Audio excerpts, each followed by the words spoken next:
اس نے کبھی جو ہے میچ اسٹک نہ دیکھا ہو اور کارخانہ بھی اپنی اس میں نہیں، اور کارخانے کو باہر سے دیکھے تو اس سے پوچھا جائے کہ یہ کارخانہ یہ جو اسٹک ہے اس کے لیے بنایا گیا ہے، تو وہاں اور صرف اس کا مقصد جو ہے وہ انڈیویجول ہے، چاہے وہ انڈیویجول لیونگ انڈیویجول ہے یا جو کموڈیٹی ہے یا پراپرٹی ہے۔ اب اس سے اگر آپ آگے وہ کرتے ہیں تو پوری کائنات کا جو کارخانہ ہے، انٹرپلینیٹری سسٹم ہے، زمین ہے، آسمان ہے، گلیکسیز ہیں، سولر سسٹم ہے اور پھر نیبولا ہے، یہ تمام ایک کارخانہ ہے۔ اچھا، یہ کارخانے کے بارے میں یہ سوال پیدا ہوتا ہے کہ یا کارخانہ جو ہے اینڈ ان اٹ سیلف ہے، فی ذاتی ہی اپنے لیے اپنی ذات کے لیے بنایا گیا ہے، تو اپنی ذات کے لیے اگر بنایا گیا ہے تو ایک تو یعنی اس کا کوئی اینڈ اور مقصد اور ہدف نہیں ہے۔ جیسا کہ ایک پورا کارخانہ بنایا گیا ہے، اس کا مقصد کوئی نہیں ہے، اس کی جو مینجمنٹ ہے، ایڈمنسٹریشن ہے، وہ تمام مشینری جو ہے وہ آپریٹ کر رہی ہے، تمام فنکشن، تمام پرزے، تمام چیزیں جو ہیں آپریٹ کر رہی ہیں اور اس کا اینڈ پروڈکٹ کچھ بھی نہیں ہے، تو یہ تو ان لاجیکل ان سائنٹیفک بات ہے۔ اگر ہم اسی نظریے کو پوری کائنات کے لیے مان لیں کہ کائنات کا کوئی ہدف نہیں ہے، صرف اور صرف یہ خود بخود وہ آپریشن میں ہے، حرکت کر رہی ہے، تو اس کا مقصد یہ ہے کہ یہ کارخانے کا جو مینیجر ہے، جو کریٹر ہے، اس نے کارخانے کو بنایا ہے لیکن اس کا ہدف آبجیکٹو متعین نہیں کیا ہے۔ یہ ایک لغو پھر کارخانہ ہوگا، لیکن کارخانے میں جب ہم نظم و ضبط دیکھتے ہیں، ایک آرڈر دیکھتے ہیں، ایک ڈیزائن دیکھتے ہیں، ایک پلاننگ دیکھتے ہیں، ایک ہیوج ٹریفک ہے پوری کہکشان میں، اس قدر گلیکسیز، اس قدر سولر سسٹمز ہیں، اس قدر پھر سٹارز اور پلینٹس اور اتنے نیبولاز ہیں، وہ اپنے اپنے مدار میں حرکت کر رہے ہیں، اس کے باوجود پوری کائنات کے اندر کوئی ٹریفک کا ایکسیڈنٹ رونما نہیں ہوا ہے۔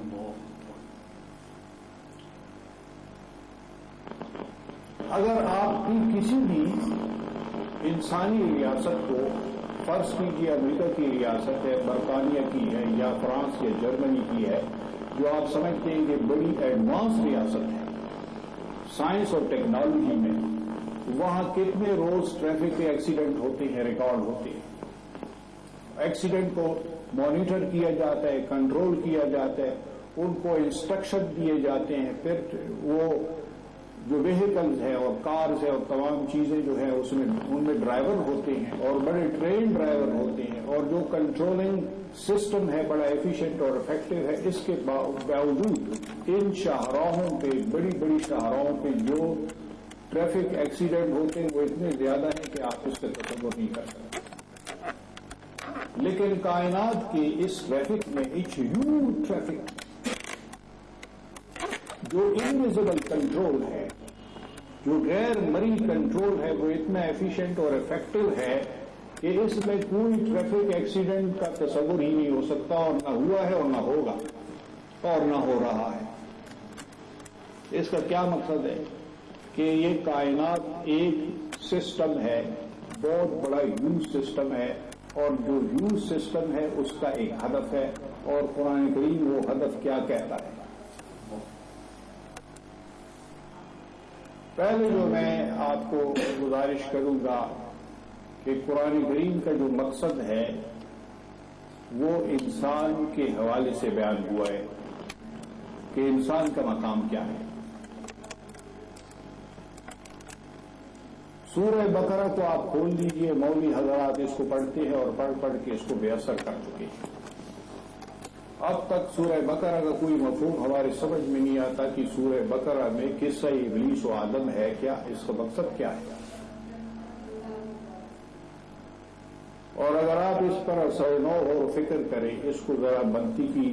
سائنسی اور فکری حوالے سے اس پہ غور و فکر کریں، تو آپ پہ یہ بات کھل جائے گی کہ آپ ذرا اس کی یاد کرو وقت جب اللہ تعالیٰ نے ملائک سے کہا کہ میں زمین میں خلیفہ بنانے والا ہوں۔ خلیفہ بنانا نہیں بلکہ جاعل فی الارض خلیفہ، میں خلیفہ جعل کرنے والا ہوں، اپوائنٹ کرنے والا ہوں، مقرر کرنے والا ہوں۔ ملائک نے اعتراض کیا کہ بار الہ اس خلیفے کی کیا ضرورت ہے، یہ تو زمین میں فساد کریں گے، خون ریزی کریں گے، جبکہ ہم دن رات کی تسبیح کرتے تحلیل کرتے ہیں، اور پھر ہمارے ہوتے ہوئے اس خلیفے کی کیا ضرورت ہے۔ اللہ تعالیٰ نے کہا کہ میں زمین و آسمان کے جو سیکرٹس ہیں، جو مسٹریز ہیں، وہ تم سے زیادہ بہتر جانتا ہوں۔ اچھا، یہ ضمن یہ بات آپ سے گزارش کروں گا،